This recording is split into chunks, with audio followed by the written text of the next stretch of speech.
Olá pessoal, tudo bem? Hoje eu queria reforçar com vocês o conceito de terapia de reposição hormonal bioidêntica e também fazer a diferenciação entre progesterona e progestagênio, né, na terapia de reposição hormonal. Acho que ainda são conceitos aí confusos para a maioria das mulheres. Bom, então vamos lá. O que são hormônios bioidênticos utilizados na terapia de reposição hormonal? São aqueles hormônios que têm estrutura molecular semelhantes à estrutura molecular dos hormônios que são produzidos pelo próprio ovário feminino.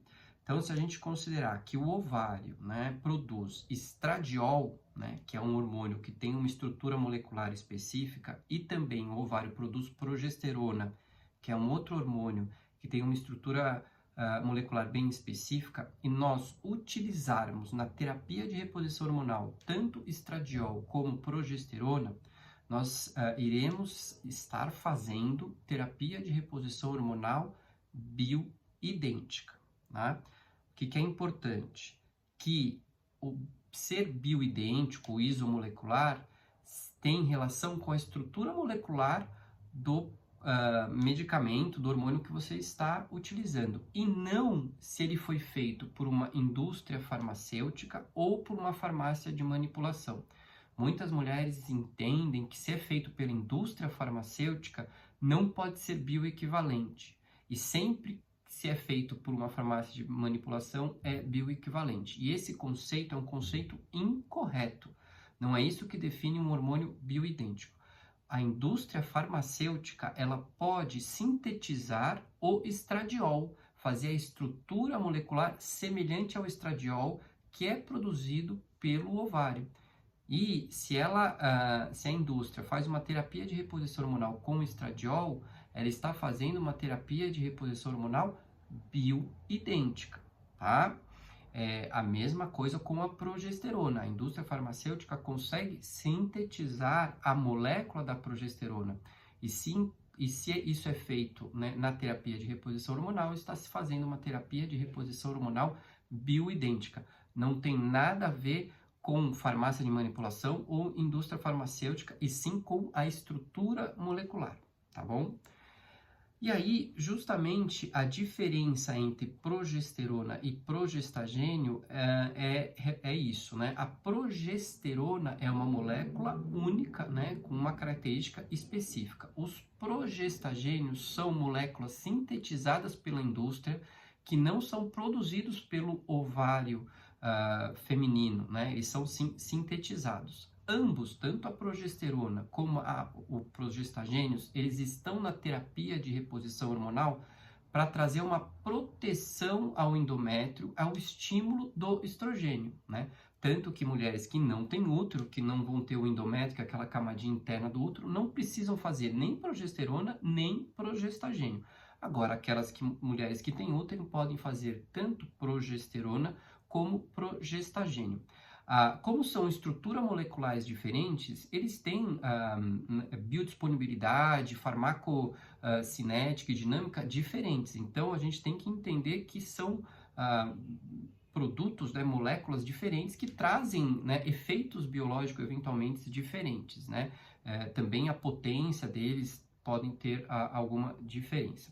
Por que eu estou falando isso? Porque a progesterona, né, que pode ser utilizada, duas características que eu queria chamar a atenção.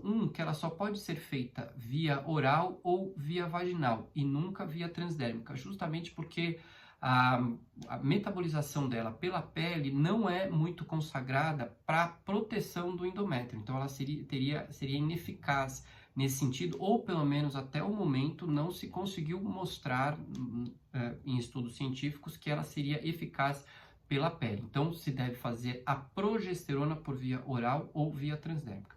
Agora, existe como estratégia de terapia de reposição hormonal os adesivos, né? Adesivos que têm um componente estrogênico, que é justamente o estradiol, então é bioidêntico, mas como há uma dificuldade de se utilizar a progesterona, os adesivos, eles não têm progesterona, e sim progestagênio, né, na composição desses adesivos. né? Por quê? Porque daí esses progestagênios eles têm uma absorção e têm uma eficácia consagrada na proteção endometrial, né? Então, não se pode fazer a progesterona por via oral ou via vaginal, mas os progestagênios podem sim ser utilizados por via pela pele, né? Como no caso dos adesivos, tá bom? Então a gente não pode confundir progesterona com progestagênio, né? Teve um vídeo que eu escrevi que eu falei que a progesterona só via oral ou via vaginal e teve pessoas que falaram, então o adesivo não é proibido. Não é isso, é que o adesivo não é progesterona e sim progestagênio, que é um hormônio sintético, né, um esteroide sintético e não um esteroide, né, não um hormônio bioequivalente como é o estradiol e como é a progesterona. Uma outra diferença, né, entre progesterona e progestagênio é que tem alguns estudos, né, principalmente estudos, não ensaios clínicos, mas estudos observacionais, que mostram que talvez a utilização de progesterona e não de progestagênio tenha um benefício maior na diminuição do risco de câncer de mama com a terapia de reposição hormonal. Então, essa seria aí um benefício do uso da progesterona ao invés dos progestagênios. E isso, né, tanto qual hormônio vai ser utilizado, como vai ser utilizado, qual via, qual dose, todas essas questões devem ser discutidas com o médico para conseguir trazer o melhor resultado, né, eficácia terapêutica e também a melhor segurança, o melhor perfil de segurança na indicação da terapia de reposição hormonal, tá bom? Então eram esses os conceitos que eu queria trabalhar com vocês aí. O conceito de bioidêntico, né, que é relacionado à estrutura molecular e não se é da indústria ou da farmácia de manipulação, e diferenciar entre progesterona e progestagênio, que tem o intuito de proteção endometrial, mas são moléculas diferentes que têm características biológicas, né, efeitos biológicos que podem ser um pouquinho diferentes e precisam ser considerados na hora da prescrição da terapia de reposição hormonal, tá bom? Obrigado pela atenção.